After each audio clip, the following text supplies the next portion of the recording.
नमस्ते साथियों, स्वागत है आप सभी का शॉर्ट एंड 24/7 रांची पे। मैं हूं आपका दोस्त और कोच राज।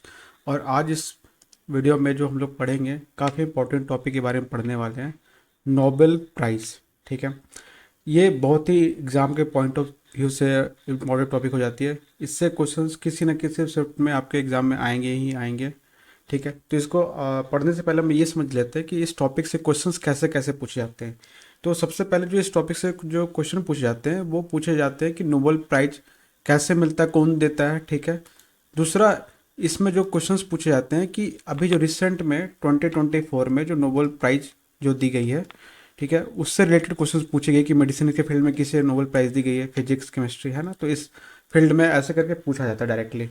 ओके, और नेक्स्ट जो इस थर्ड जो इम्पोर्टेंट जो इसमें क्वेश्चन जो पूछे जाते हैं कि कौन कौन से जो इंडियंस है उनको नोबेल प्राइज़ मिला है और कौन से ईयर में मिला है।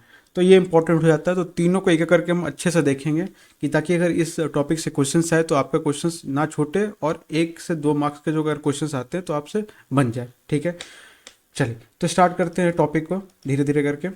चलिए, सबसे पहले कि नोबेल प्राइज़, तो नोबेल प्राइज़ अगर कोई प्राइज़ दे रहा है तो प्राइज़ देने वाली कोई संस्था होगी, एजेंसी होगी, राइट। तो जो नोबेल प्राइज़ देने वाली जो एजेंसी है उसका नाम है वो रॉयल स्वीडिश एकेडमी। कौन देती है? रॉयल स्वीडिश एकेडमी द्वारा नोबेल प्राइज़ दिया जाता है आपको। एवरी ईयर, हर साल दिया जाता है। कब दिया जाता है? 10 दिसंबर को दिया जाता है। याद रखिए, 10 दिसंबर को एवरी ईयर नोबेल प्राइज़ दिया जाता है in the memory of Alfred Nobel. ठीक है, और अवार्ड जो इंस्टीट्यूट किया गया, ये इन्वेंटर ऑफ क्या थे? डायनामाइट। याद रखिएगा, अल्फ्रेड नोबेल हमने पढ़ा था इन्वेंशन और डिस्कवरीज में भी पढ़ा था कि ये अल्फ्रेड नोबेल वही इंसान है जिन्होंने डायनामाइट का आविष्कार किया था। और इनका पूरा नाम था Alfred Bernard Nobel. Okay, clear है। अब ये कब से देना स्टार्ट हुआ था? तो इस प्राइज की जो घोषणा स्टार्ट हुई थी वो 1901 से स्टार्ट हुई थी। टू इनकरेज, क्यों? To encourage scientific experiments, to promote emerging technologies, creative literature and world peace. तो एक्चुअली बेसिकली इन्होंने डायनामाइट खुद ही बनाया और ये वर्ल्ड पीस की बात करें तो ठीक है, काफ़ी कंट्रोवर्सी सी बात थी। तो इनका लास्ट विश यही था कि मैंने तो ऐसा बनाया है कि डिस्कवरी ऐसी की है चीज़ की कि डायनामाइट है जो सिर्फ वॉर में काम आएगा, तो मैं कुछ बाद में ऐसा कुछ करके जाऊँ ताकि लोग मुझे अच्छे कामों के लिए याद रखें। तो इन्हीं की जो संस्था है, यही हर साल जो एक इन्होंने अमाउंट फिक्स कर दिया था और उसी अमाउंट से हर साल नोबेल प्राइज़ की घोषणा की जाती है। चलिए, क्लियर है। नेक्स्ट है, अब ये किस किस फील्ड में दी जाती है? तो याद रखिएगा, फिजियोलॉजी, ठीक है, जिसको मेडिसिन बोलते हैं, फिजिक्स, केमिस्ट्री, लिटरेचर और पीस, इन सारे फील्ड में नोबेल प्राइज दिया जाता है। ओके, नेक्स्ट है, 1968 तक कोई भी फील्ड में, इकोनॉमिक्स फील्ड में किसी को नोबेल प्राइज नहीं दिया जाता था। ठीक है, तो 1968 से, ठीक है, सेवरेज रिक्सबैंक प्राइज, ठीक है, जो इकोनॉमिक्स साइंसेस में जो दी जाती थी वो भी इसके साथ इंटीग्रेट कर दी गई। और 1968 से इकोनॉमिक्स के फील्ड में भी नोबेल प्राइज देना स्टार्ट कर दिया गया। तो अभी जो प्रेजेंट में एट प्रेजेंट नोबेल प्राइज है जो 6 कैटेगरी में मिलती है, याद रखिएगा, 6 कैटेगरी में मिलती है। कौन कौन सी कैटेगरी है आपकी? फिजियोलॉजी, जिसको मेडिसिन बोलते हैं, फिजिक्स, केमिस्ट्री, लिटरेचर, पीस और छठा हो गया इकोनॉमिक्स। क्लियर है। चलिए, नेक्स्ट है कि एक चीज याद रखिएगा कि except for the peace prize, ठीक है, जो नोबेल प्राइज जो दी जाती है वो सब सारे नोबेल प्राइज दिए जाते हैं, कहाँ दिए जाते हैं? स्टॉकहोम, स्वीडन में दिए जाते हैं। ठीक है, कब दी जाती है? December 10 को दी जाती है, on the birth anniversary of Nobel date. ठीक है, लेकिन जो पीस प्राइज है वो कहाँ दिया जाता है? ओस्लो, नॉर्वे में दिया जाता है। तो याद रखिएगा, सारे प्राइजेज जो दी जाती है स्टॉकहोम, स्वीडन में दी जाती है, बट जो पीस प्राइज जो नोबेल का है वो कहाँ दी जाती है? ओस्लो, नॉर्वे में।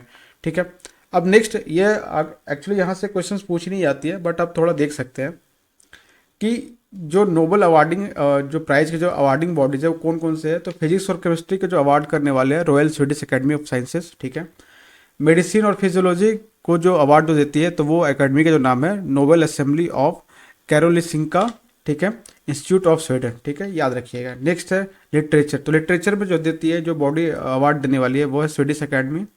नेक्स्ट है पीस की जो देती है the committee of Norwegian parliament. और इकोनॉमिक्स जो बॉडी जो चयनित करती है, जो नॉमिनेट करती है, वो है आपका बैंक ऑफ स्वीडन।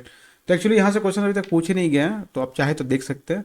चलिए, नेक्स्ट है, अब जो सबसे इंपॉर्टेंट जो चीज़ है जो हम लोग जिसकी बात कर रहे थे कि किस किस फील्ड में इस साल किनको किनको अवार्ड मिला और क्यों मिला है। तो देखिए 2024 का जो नोबेल प्राइज़ का जो अवार्ड मिला है आप लोगों को, ठीक है, वो मेडिसिन के फील्ड में किनको मिला है? विक्टर एम्ब्रोस और गैरी रूफकन को, ठीक है। गैरी रूफकन और विक्टर एम्ब्रोस को मेडिसिन के फील्ड में नोबेल प्राइज़ मिला। क्यों मिला है? For the discovery of micro RNA, ठीक है, and its role in post transcriptional gene regulation. तो याद रखिएगा, अगेन ये ज़्यादा इंपॉर्टेंट नहीं है, किसको मिला है ये इंपॉर्टेंट है, ये याद रखिएगा, ठीक है। नेक्स्ट है फिजिक्स। फिजिक्स के फील्ड में जिनको मिला है वो किनको मिला है? जॉन होपफील्ड और जोफ्री हिंटन को मिला है। तो याद रखिएगा, देखिए एक बार में नाम याद नहीं होंगे तो वीडियोस को दोबारा आप देखेंगे तो सारे नाम आपको याद हो जाएंगे, ठीक है। अगेन पहला, अभी आप वीडियो को अभी देखेंगे 24 आवर्स बाद, ठीक है। एक बार वीडियो को फिर देख लेंगे और 1 वीक के अंदर वीडियो को एक बार और रिपीट कर लेंगे, तो 3 बार या फिर एक चौथी बार आप पीडीएफ से भी इसको पढ़ लेंगे तो ये चीज़ें आपके दिमाग में बैठ जाएगी, ठीक है। एटलीस्ट नाम भी देखे देखे से रहेंगे तो अगर एग्जाम में आएगा तो आप ऑप्शन देख के भी क्वेश्चंस को आंसर कर ले जाएंगे, ठीक है। चलिए, तो फिजिक्स फील्ड में जॉन होपफील्ड को और जोफ्री हिंटन को मिला है। किस लिए मिला है? ठीक है, for the artificial neural networks बनाने के लिए, ठीक है। चलिए, तो क्लियर याद रहेगा। नेक्स्ट है केमिस्ट्री। तो केमिस्ट्री में जो जिनको अवार्ड मिला है, डेविड बेकर, ठीक है, डेमिस हैसाबिस, ठीक है, और जॉन जंपर को। तो ये 3 पर्सन को केमिस्ट्री में मिला है अवार्ड, ओके। और इनको किस लिए मिला है? For the competition of protein structure और प्रेडिक्शन। तो याद रखिएगा, ठीक है, प्रोटीन डिजाइन और प्रोटीन स्ट्रक्चर के प्रेडिक्शन को कंप्यूट करने के लिए इनको अवार्ड मिला है। तो किन किन को मिला है? डेविड बेकर, डेमिस हैसाबिस और जॉन जंपर को। नेक्स्ट अगेन जो पीस के लिए जो मिला है, पीस के लिए बेसिकली ये ऑर्गेनाइजेशन है उनको मिला, किसी इंडिविजुअल पर्सन को नहीं मिला, किसी ऑर्गेनाइजेशन को मिला। ऑर्गेनाइजेशन का नाम क्या है?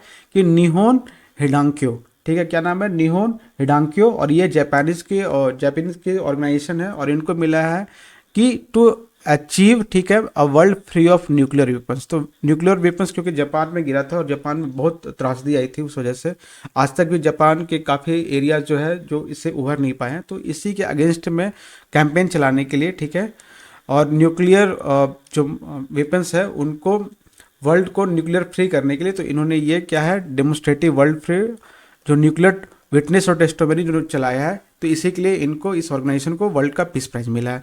अगेन इकोनॉमिक्स, तो इकोनॉमिक्स में 3 पर्सन को मिला। किनको मिला है? डैरोन एकेमोग्लू, ठीक है। नेक्स्ट है सिमोन जॉनसन और जेम्स रॉबिन्सन, ठीक है। तो ये 3 पर्सन है आपके, डैरोन एकेमोग्लू और सिमोन जॉनसन और जेम्स रॉबिन्सन, ठीक है। अब इनको क्यों मिला है? For the studies of how institutions are formed and affect prosperity. तो याद रखिएगा, ठीक है, क्लियर है। नेक्स्ट है लिटरेचर। लिटरेचर के लिए भी सिर्फ एक ही पर्सन को मिला है और वो कौन है? हैन कैंग, ठीक है। और ये इनको क्यों मिला है? For the intense poetic prose that confronts historical traumas, क्योंकि इनके बारे में कहा जाता है कि ये काफ़ी ट्रॉमा से गुजरे थे, ठीक है, इनके एक्सीडेंट्स वगैरह हुआ था, तो इस पे ही इन्होंने कविता वगैरह, लिटरेचर वगैरह कुछ लिखा है, ठीक है, जिससे क्या होता है कि वो हील करने में मदद मिलता है। इंटेंस पोएटिक प्रोज है जो कन्फ्रंट्स करता है इनके हिस्टोरिकल ट्रॉमास को। तो याद रखिएगा, नाम इंपॉर्टेंट है, क्यों मिला था ये उतना इंपॉर्टेंट नहीं है, ठीक है। चलिए, नेक्स्ट है, अब जो थर्ड कैटेगरी है वो है आपके इंडियंस के लिए। देखिए अगेन इस एग्जाम में क्या है, क्योंकि देखिए जीकेएस को भास्ट करते जा रही है एसएससी, तो उन्होंने क्या किया था कि जो इंडियंस अभी तक जिनको इनको नोबेल प्राइज मिल चुका है और कौन कौन से ईयर मिला है, तो उनको यहाँ पे लिखा गया है, ठीक है। और हर बार क्वेश्चंस पूछी जा रही है, तो अगेन ये इंपॉर्टेंट हो जाता है आपके एग्जाम के पर्सपेक्टिव से। तो अब देखिए पहला है अमर्त्य सेन, ठीक है, अमर्त्य सेन, ठीक है, इनको नोबेल प्राइज मिला था इकोनॉमिक्स में मिला था, और कब मिला था? ईयर 1998 में। तो किस फील्ड में मिला था और कौन से ईयर है, बस वो आपको याद रखना है, ठीक है। और ये फर्स्ट एशियन थे जो जिनको ये अवार्ड मिला था, ठीक है। नेक्स्ट है सुब्रमण्यम चंद्रशेखर। अब ये जो सुब्रमण्यम चंद्रशेखर है, ये है आपके सीवी रमन, आपने नाम सुना होगा, ठीक है, रमन इफेक्ट, जिनको अगेन इनको भी नोबेल प्राइज मिला था, आगे इनके बारे में देखेंगे। तो ये इनके ही नेफ्यू थे और इनको जो नोबेल प्राइज मिला कब मिला था? 1983 में। और इनको डिस्कवर करने के लिए जो एस्ट्रोफिजिस्ट है उन्होंने क्या डिस्कवरी की थी कि चंद्रशेखर लिमिट, ठीक है, क्या है? चंद्रशेखर लिमिट की इन्होंने डिस्कवरी की थी। और ये जो स्टार का जो ड्वार्फ स्टार होते हैं, ठीक है, उनका मास, और उसी में चंद्रशेखर लिमिट, ठीक है, जिसके ब्लैक होल की डिस्कवरी में आज के डेट में बहुत इंपॉर्टेंट रोल प्ले करती है इनकी चंद्रशेखर लिमिट। एक इन्होंने लिमिट बताया था कि इस लिमिट से अगर स्टार्स का मास अगर कम है तो वो ब्लैक होल में कन्वर्ट नहीं होगा, अगर इस लिमिट से अगर स्टार का मास ज़्यादा है तो वो ब्लैक होल में कन्वर्ट होगा। ठीक है, चलिए तो ये याद रखिएगा। ठीक है, तो ये कौन थे? सुब्रमण्यम चंद्रशेखर। इनको कब मिला था? 1983 में। और किस लिए मिला था? For the discovery of Chandrashekhar limit. ठीक है, नेक्स्ट है mother Teresa. Again mother Teresa को नोबेल किस लिए मिला था? पीस प्राइज मिला। ठीक है, किस लिए मिला? सोशल सर्विस के लिए। और ईयर याद रखना है, 1979 में इनको मिला था। नेक्स्ट है आपका हरगोविंद खुराना। ठीक है, ये बहुत इंपॉर्टेंट नाम है। ये पहले पर्सन थे जिनको मेडिसिन में इंडिया से किसी को मिला था। ठीक है, और इनको भी नोबेल प्राइज मिला था। कब मिला था? 1968 में। किस लिए मिला था? जेनेटिक कोड और analysing its function in protein synthesis. तो अभी भी देख रहे हैं कि प्रोटीन सिंथेसिस पे लेके बहुत काम चल रहा है, तो इसके से रिलेटेड आज भी नोबेल प्राइज मिले जा रहे हैं। 2024 का भी जो है नोबेल प्राइज, वो भी कहीं ना कहीं इसी प्रोटीन सिंथेसिस से जुड़ा हुआ है। तो ध्यान रखेंगे, हरगोविंद खुराना है, इनको 1968 में नोबेल प्राइज मिली थी। और किस लिए मिली थी? जेनेटिक कोड की डिस्कवरी के लिए। नेक्स्ट है सीवी रमन। ठीक है, अभी चंद्रशेखरन जो हमने ऊपर लिखा था वो इन्हीं के क्या थे? नेफ्यू थे। तो चंद्र सीवी रमन, इनको कब मिला था? फर्स्ट नोबेल प्राइज मिला था फिजिक्स के लिए, याद रखिए। कब मिला था? ईयर 1930 में। और ये ऑप्टिक्स रिसर्च के लिए, और इनका रिसर्च को पॉपुलरली नॉन किस नाम से जाना जाता है? रमन इफेक्ट के लिए। ठीक है, चलिए नेक्स्ट है रविंद्रनाथ टैगोर। तो रविंद्रनाथ टैगोर, इनको भी कब मिला था नोबेल प्राइज? जो मिला था इनको गुरुदेव के, सबसे पहले इनको गुरुदेव के नाम से जाना जाता है। और अगेन इनको नोबेल प्राइज मिला था लिटरेचर के लिए। और इन्होंने जो लिटरेचर में जो काम किया था उसका नाम क्या था? गीतांजलि। ठीक है, जो कि कलेक्शन ऑफ पोएम्स था। और इनको कब मिला था नोबेल प्राइज? 1933 में। ठीक है, और ये फर्स्ट इंडियन थे। ठीक है, फर्स्ट इंडियन थे to receive a Nobel prize.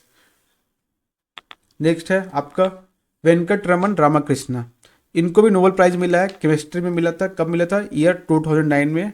Again देखिए, है ना, for the studies of function of the ribosome और molecular machines that makes protein. है ना, अगेन देखिए इस फील्ड में बहुत काम हो रहा है। ठीक है, तो ध्यान रखिएगा। नेक्स्ट है आपका कैलाश सत्यार्थी। तो इनको भी नोबेल प्राइज मिला था। कौन सी ईयर में मिला? 2014 में। और इनको क्यों मिला था? कि जो एक्चुअली बेसिकली बच्चों से काम करवाया जाता था, कि एक कालीन की इंडस्ट्री हुई करती थी कश्मीर में, तो उसी को वहाँ पे बहुत सारे, क्योंकि बच्चों के हाथ छोटे छोटे होते थे और कालीन बुनने में छोटे छोटे हाथों से आसान होता था। तो बेसिकली इसको हम लोग देखिए, उस समय तो इनको मिल गया था। वो एनजीओ चलाते थे बचपन बचाओ के नाम से, और इन्होंने काफ़ी मतलब फाइट की थी कि उन बच्चों को इनमें से निकाला जाए। तो लेकिन इस वजह से क्या हुआ कि जो कश्मीरी की जो कालीन इंडस्ट्री थी, बेसिकली जो कारपेट इंडस्ट्री थी, वो वर्ल्ड के रिनोन थी। ठीक है, वो सबसे बेस्ट जो कारपेट बनती थी वो हमारे यहाँ कश्मीर में बनती थी। बट इस वजह से वो इंडस्ट्री भी खराब हो गया, क्योंकि बच्चों के हाथ से जो कारीगरी होती थी वो बहुत फाइन होता था। तो अगेन बहुत लोगों का मानना होता है कि ये विदेश से फंडिंग आई थी और इनको ये बंद करवाने के लिए, क्योंकि उनका कालीन इंडस्ट्री यूरोप का मार खा रहा था इस वजह से। ठीक है, चलिए अब ये अपना अपना पर्सपेक्टिव है। नेक्स्ट है अभिजीत विनायक बनर्जी। तो अभिजीत बनर्जी के नाम से इनको जाना जाता है, और ये नोबेल प्राइज इनको इकोनॉमिक्स में मिला था रिसेंटली, 2019 में मिला था इनको। ठीक है, और इन्होंने अपना जो इकोनॉमिक्स का जो अवार्ड था नोबेल प्राइज, वो अपने वाइफ एस्टर डफलो के साथ शेयर किया था। और ऑलरेडी एक और यूएस बेस्ड इकोनॉमिस्ट थे जिनका नाम था माइकल क्रेमर, तो इनके साथ इन्होंने नोबेल प्राइज को शेयर किया था। तो याद रखिएगा, और सबके देखिए ईयर से इंपॉर्टेंट है और किस फील्ड में मिला था ये इंपॉर्टेंट, बस 3 चीज़ याद रखना। और इनको क्यों मिला था? To alleviating global poverty. तो इस अप्रोच पे एक्सपेरिमेंटल अप्रोच इन्होंने बताया था कि हम ग्लोबल पॉवर्टी को एलिविएट मतलब कम कैसे कर सकते हैं। तो चलिए ये वीडियो बस यहीं तक है। आशा करता हूँ आप लोगों को समझ में आएगा। कुछ अगर डॉट्स होंगे तो आप मुझे कमेंट्स में पूछिएगा। चलिए, तो एक दो बार इसको वीडियो को देखेंगे तो याद हो जाएगा सारे नाम। ओके, तो तब तक के लिए नेक्स्ट क्लास में मिलते हैं। अगले क्लास में ये करंट अफेयर्स की जो सीरीज़ है वो रेगुलर चलेगी। देखिए, हमारे कोचिंग की बैचेस स्टार्ट हो गई हैं और बैचेस चल रही है already. Short and 27 target batch 2025 और 2026 के लिए, जिसकी टारगेट हमने 160 प्लस लेके रखा है। इसमें देखिए जो फैकल्टीज़ हैं वो राज सर हैं, जो खुद सिलेक्टेड एसएससी स्टेनोग्राफर में, उन्होंने एसएससी सीएचएसएल का एग्जाम क्लियर कर रखा है, एमटीएस सीजीएल का मेंस भी क्लियर रखा है, तो इन्हीं के द्वारा आपको एक्सपर्ट गाइडेंस दी जाएगी। नेक्स्ट है जो आपके टीचर है Saurabh sir he selected in ASO. ठीक है, रेलवे जेई सीएमए इन्होंने 2 एग्जाम्स निकाले रहे हैं। ठीक है, रेलवे टेक्नीशियन का एग्जाम निकाल रखा है, एलआईसी एडीओ का भी। ठीक है, एलआईसी डेवलपमेंट ऑफिसर का भी एग्जाम इन्होंने निकाल रखा है। नेक्स्ट है आईबीपीएस, जो बैंकिंग की जो पीओ का एग्जाम होता है। ठीक है, बैंक पीओ का भी इन्होंने एग्जाम निकाल रखा है। तो ये आपके एक्सपर्ट फैकल्टीज़ है।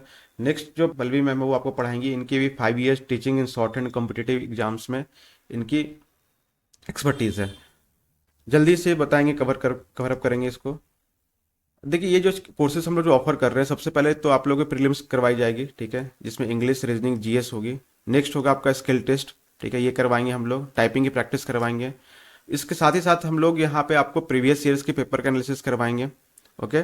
और हमारे सेंटर में मॉक टेस्ट अटेम्प्ट करने की भी फैसिलिटी है, तो ये भी करवाएंगे, क्योंकि आपको पता होगा कि ये इस एग्जाम में 2 घंटा मिलता है और 100-200 क्वेश्चन होते हैं। तो ये इंपॉर्टेंट नहीं है। इंपॉर्टेंट एग्जाम में ये हो जाती है कि आपको हर क्वेश्चन को सॉल्व करने के लिए 36 सेकेंड्स होते हैं।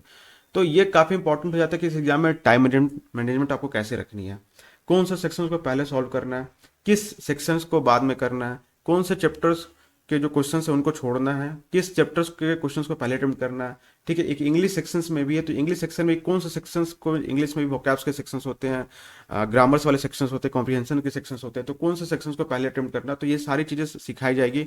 और मॉक टेस्ट आप सेंटर पे बैठ के दे सकते हैं, तो इससे क्या होगा कि आपको रियल टाइम में एग्जाम वाली फीलिंग आएगी, ठीक है। रियल टाइम में आप मॉक करेंगे, घर में होते कभी आलस होते हैं, आप करते हो नहीं करते हो, बीच में कोई बुला लिया तो जाना पड़ता है ना, घर के काम से होते हैं। तो ये सारी चीज़ें आप जब सेंटर में बैठ के देंगे, तो ये सब चीज़ें क्या होगी कि ये सब जो छोटी छोटी चीज़ें हैं वो अवॉइड होगी, और एकदम पूरे फोकस के साथ आप एग्जाम वाले माहौल में बैठ के देंगे। क्योंकि अगल बगल 2-4 बच्चे बैठे रहेंगे, तो क्या होगा कि उनके साथ जब टेस्ट देंगे तो पूरी एग्जाम वाली फीलिंग आएगी। तो ये चीज़ हम लोग प्रोवाइड करेंगे। नेक्स्ट है जो हमारी जो फीस स्ट्रक्चर है। देखिए जो ऑफलाइन जो सेंटर्स है उसकी जो फीस स्ट्रक्चर्स है, उसमें क्या है कि वो अगर मंथ बेसिस पे आप ज्वाइन करते हैं तो 1000 पर मंथ है। देखिए जो अर्लियर हमने 1500 रखा था, वो अभी कुछ समय के लिए ऑफर है। ये ऑफर हम धीरे धीरे हम लोग क्लोज कर देंगे। जो इसकी जो फी की जो प्राइस अभी हम लोग चार्ज कर रहे हैं 1000 पर मंथ है। फिर हमने जो रखा था पहले, जो फी स्ट्रक्चर रखी थी कि 7000 रखी थी, जिसकी वैलिडिटी 6 मंथ के लिए होती थी, बट वो भी अभी हमने ख़त्म कर दिया है। अभी क्या है कि एक, अभी सिर्फ हम लोग क्या कर रहे हैं, सिर्फ एक ही फी चार्ज कर रहे हैं। देखिए अब तो 2025 का टाइम चला गया है, अब 2026 का है। तो जो भी बच्चे 2026 का जो तैयारी कर रहे हैं, अगर किन्हीं को वन टाइम में फी पेमेंट करना है, तो वो 8000 हमें दे के इसकी वैलिडिटी हो जाएगी 2026 की स्किल एग्जाम तक के लिए। स्किल एग्जाम जब भी हो आपका दिसंबर में हो अगले साल 2026 में, तो लगभग आपको 18 मंथ, ठीक है, या उससे भी जब भी डेट एक्सटेंड करेगी 2 साल, हम आपको इसी फी में पढ़ाएंगे। नेक्स्ट है अगर ऑनलाइन बच्चे सेम क्लासेस में इनरोल करते हैं, तो ऑनलाइन की जो फी है 1000 पर मंथ है। और अगर वन टाइम में पेमेंट करते हैं तो 7000 है। इसकी वैलिडिटी आपकी 2026 स्किल एग्जाम तक के लिए होने वाली है। और कोई बच्चे हैं जो जिन्होंने प्रीलिम्स क्लियर लगता है उनकी प्रीलिम्स अच्छी है, क्लियर कर लेंगे, सिर्फ इनको स्पीड स्किल के लिए ज्वाइन करना है, स्पीड बैच के लिए ज्वाइन करना है, तो उसके लिए भी हमारी एक बैच है। ये सिर्फ उन्हीं के लिए वैलिड है जिनको सिर्फ स्किल करना है और जिनका प्रीलिम्स उनको पता लगभग कि क्लियर होने वाला है। तो सिर्फ इसमें, क्योंकि स्पीड ही बेसिक्स हम नहीं करवाएंगे, ठीक है, ये सिर्फ स्पीड वाला बैच ही होगा जिसमें डिक्टेशन सिर्फ करवाएंगे हम। उसकी जो प्राइस होने वाली है 2500 हो रहेगी, और इसकी जो वैलिडिटी होगी वो 2025 की स्किल एग्जाम तक के लिए होगी। ये ऑफलाइन की होगी, ठीक है। ऑनलाइन में अगर सेम कोई बच्चा इनरोल करना चाहता है, तो उसकी जो फी होने वाली है 1999, ठीक है, और इसकी वैलिडिटी होने वाली है 25 की स्किल एग्जाम तक के लिए, ठीक है। 1999 होने वाली इसकी प्राइस। और देखिए इसमें जो आपके जो ये जो फी आप हम लोग जो पे करेंगे मुझे, इसमें हम क्या पढ़ाएंगे आपको, प्रीलिम्स करवाएंगे, ठीक है। प्रीलिम्स के साथ साथ में आपको शॉर्ट हैंड पढ़ाई जाएगी, prelims, short hand, typing, previous year questions के एनालिसिस करवाई जाएगी, मॉक टेस्ट लगवाया जाएगा आप लोगों को सेंटर में भी। और प्लस हमारे यहाँ लाइब्रेरी की फैसिलिटी है, हम बाहर के बच्चों को लाइब्रेरी में नहीं बैठाते हैं। और ये सारा चीज़ इसी में इंक्लूडेड, इसी फी जो आप हमें देंगे 1000 पर मंथ, जो ये फी दे रहे हैं, या फिर वन टाइम में जो भी पेमेंट करेंगे, ये सारा चीज़ जो कोर्सेस है ये इसी में इंक्लूडेड है, ठीक है। तो और ये वैलिड है फर्स्ट 100 स्टूडेंट्स के लिए, इसके बाद हम इस चीज़ को क्लोज कर देंगे, ठीक है। तो ध्यान रखिएगा, आप लोग जो भी इनरोल करना चाहते हैं आप अपने अकॉर्डिंगली बैचेस को चूज कर सकते हैं। नेक्स्ट है, देखिए ऑफलाइन लर्निंग सेंटर क्या क्या बेनिफिट है कि आप लोग मुझसे डायरेक्ट इंटरेक्शन कर पाएंगे, पीयर लर्निंग होगी, आप अपने फेलो स्टूडेंट्स को देख के सीखेंगे, उनसे देखेंगे उनकी स्ट्रैटेजी क्या है, उसको अपने में अप्लाई करके आप इम्प्रूव कर सकते हैं। ज़्यादा से ज़्यादा रिसोर्सेज का आप एक्सेस कर पाएंगे, और साथ ही साथ लाइब्रेरी की फैसिलिटी है वो आप देख हमारे इंस्टीट्यूट में बैठ के आप अवेल कर सकते हैं। नेक्स्ट है ऑनलाइन लर्निंग, उसके एडवांटेज क्या क्या है कि लर्निंग की फ्लेक्सिबिलिटी मिलेगी कि कहीं से भी आप क्लासेस कर सकते हैं। रिकॉर्डेड सेशंस मिलेंगे जो आपके लाइव क्लासेस होंगे, लाइव क्लासेस के अलावा क्या होगा, रिकॉर्डेड सेशन मिलेंगे सेम चीज़ों के, तो आप बाद में देख सकते हैं बार बार, और ये थोड़ी सी कॉस्ट इफेक्टिव भी है।